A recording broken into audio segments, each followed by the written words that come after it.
नासिर साहब जी बड़े एक दरवेश शिफ्ट इंसान है।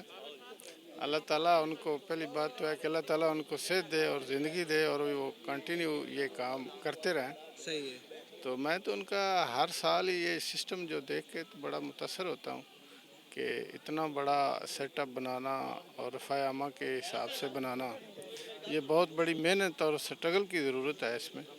तो उन्होंने जो जितनी मेहनत करते हैं और जितना लोगों को उनकी तरफ से रिलीफ मिल रहा है, ये बड़े ही उनके एक दिल गुर्दे के काम है। अपना बाकी अपने अपने काम तो हम सब लोग करते हैं, लेकिन ये रफ़ाए आमा का काम इस तरह गरीब लोगों को रिलीफ देना, ये एक बड़े मेहनत की ज़रूरत होती है और इसके पीछे एक डोनेशन का सिस्टम होता है और सारे सिस्टम, इस सारे सेटअप को बेटर से बेटर मैनेज करना इतना आसान बात नहीं है। अल्लाह ताला नासिर साहब को इसका अजर दे, वो बहुत मेहनत करते हैं और हम भी उनके साथ हैं। जो जो हमारी भी ड्यूटीज़ होती हैं उनके साथ हम 24 घंटे हाज़िर होते हैं कि अगर कोई हमारे ज़िम्मे भी हो तो हम भी करने के लिए तैयार होते हैं। मैं इस बात पे बड़ा खुश हूँ कि वो कंटिन्यू, अल्लाह ताला उनको अपने इस सिस्टम में कामयाब करे।